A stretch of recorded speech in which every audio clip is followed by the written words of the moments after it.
How is everyone today? Today we're going to be talking about your favorite subject, turbos.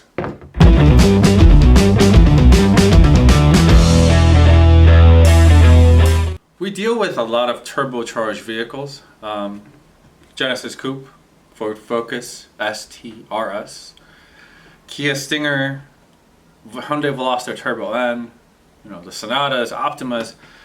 I mean, turbo is our wheelhouse. So basically, I'm going to explain to you the difference between a small turbo, a mid-sized turbo, big turbo, and then a humongous turbo, and try to put it in the easiest terms possible, in layman's terms, so we don't get too much of the technical mumbo jumbo where this isn't school, right? So let's just get to the point, tell you exactly what you're looking for, what these are going to do for you. So we're going to start with small turbos. So small turbos, biggest prime example is OEM turbos that you have in your vehicles.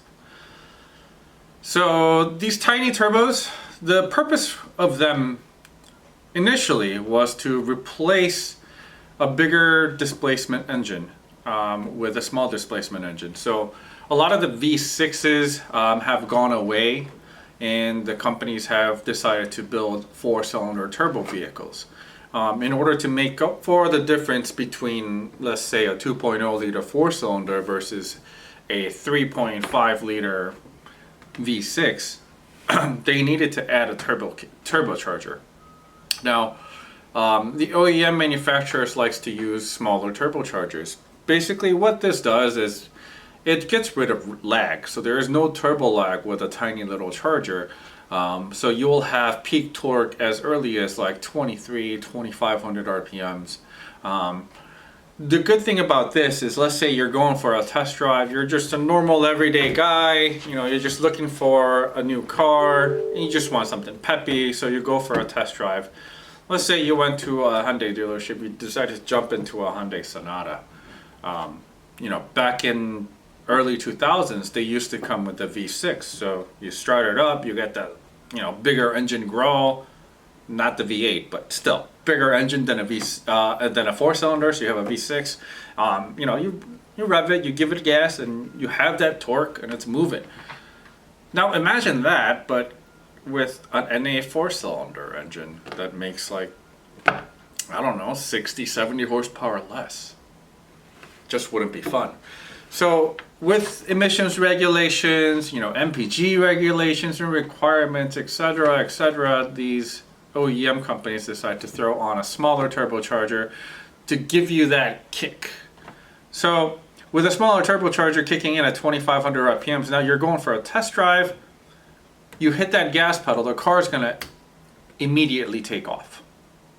So it gives you the sensation of having a bigger engine than what you actually do, and the manufacturers are still able to meet all the regulations. So that's why all these manufacturers have smaller turbos on their cars. The manufacturers are not stupid. They're not trying to make you make less power. Initially, all they're trying to do is make your 4-cylinder feel like a 6-cylinder, make your 6-cylinder feel like an 8-cylinder.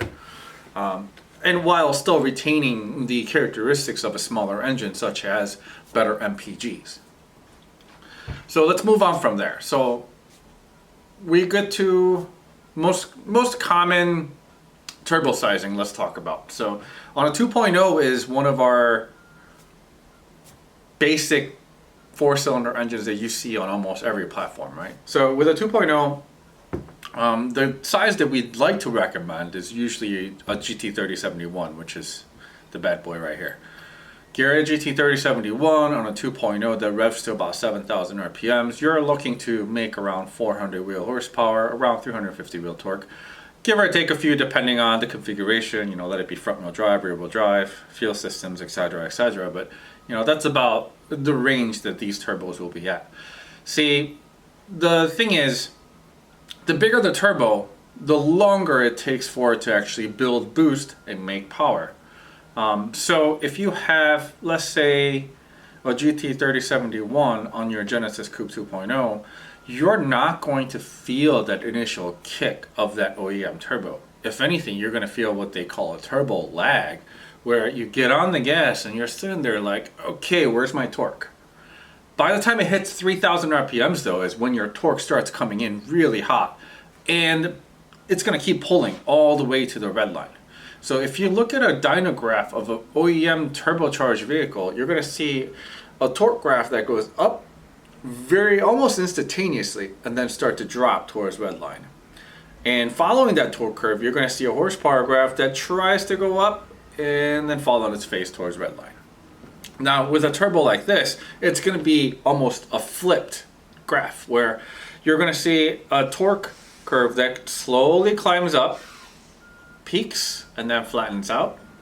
And then you're going to see a horsepower graph that's even slower climbing but peaks higher than the torque graph and keeps pulling to red line. So what is the advantage of having a bigger turbo? One, you could put more horsepower to the ground. Two, you actually put horsepower where it matters, up in the higher RPM range. So why does a higher RPM range matter? I'm going to put two graphs here side by side, or top bottom. I don't know how it's going to work out, but when I put it there, you'll be able to see that when you're racing, when you're actually driving the car hard, let's say you're drag racing for this example, and you're shifting at 7,000 RPMs. You want to, make sure that you're using all of your power band. So you're going to rev that gear out, get to 7,000 RPMs, hit second gear, and then your RPM is going to naturally drop. So let's say it drops 1,500 to 2,000 RPM. Let's just say 2,000 RPMs it drops. So 7,000, you shift into second gear and it drops to 5,000 RPMs. So essentially all you're using is the power between 5,000 and 7,000 RPMs to move your car down the drag strip. So you want to focus on making the best amount of power between 5 and 7,000 on your vehicle. With a smaller turbo, your best amount of power happens way below that. You're probably looking at anywhere from 2,500 to about 4,000 RPMs is your good power range on a smaller turbo. Whereas in a bigger turbo, you're looking at anywhere from 4,000 all the way up to red line is where you're making the bigger power. So in a race, yeah, the big turbo is going to win. It's pretty much a given. Now, there is a middle-sized turbo. Like this is, like I said, going back to this is a GT3071. A middle-sized turbo will be considered something like a GT28 or even a GT25 could pass for a middle-sized turbo because technically it is still bigger than a lot of the OEM turbos. Now, the 28 size turbo, it's right in the middle. So you're going to have a faster spool, but you're not going to have the crazy top end of a bigger turbo.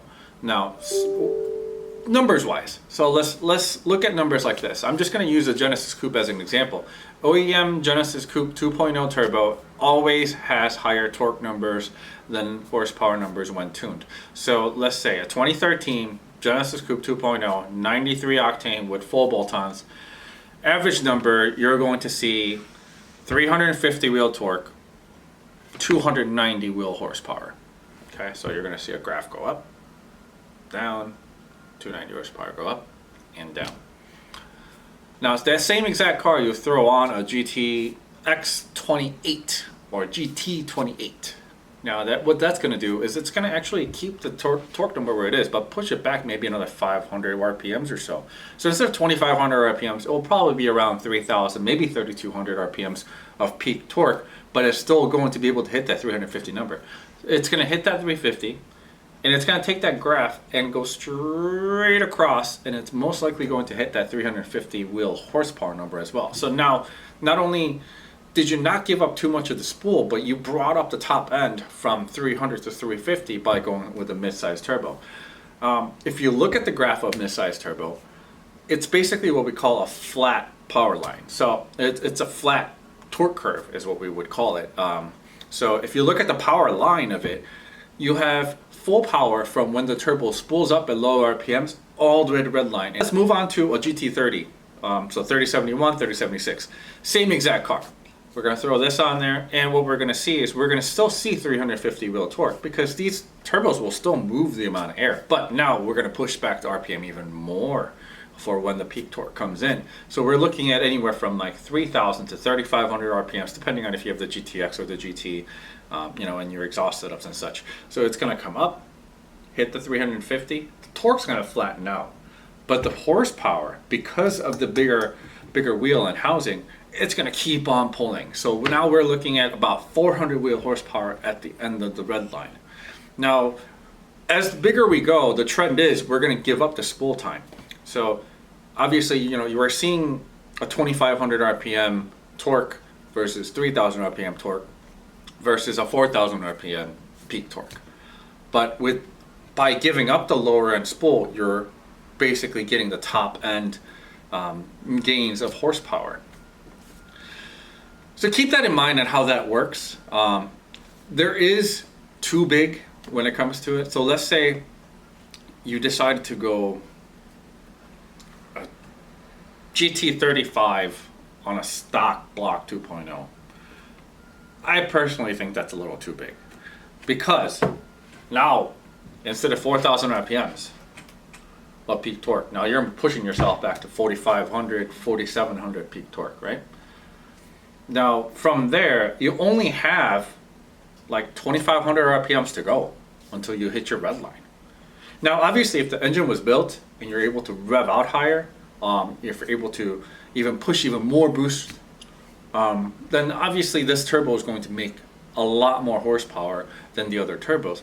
But at that point, you've lost half of your power band. So in a sense, yes, it will make a good bragging car, but will it actually make a good car to drive? I personally don't think so. But I'm sure I'll get some hate comments in the bottom where, people actually have GT35s. But keep in mind, I'm talking completely stock engines.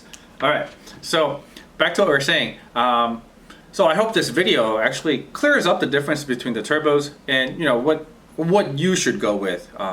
Honestly, at the end of the day, it is your car, it is your opinion, it is what you want to do to your car. So I just want to give you a clear picture of what each turbo is going to do for you and how the sizings work versus how the power level is going to be when it's all said and done. Yeah, that brings us to the end of the video. So I hope that helps clear up some questions about turbos and why bigger turbos are better, but not the biggest turbo.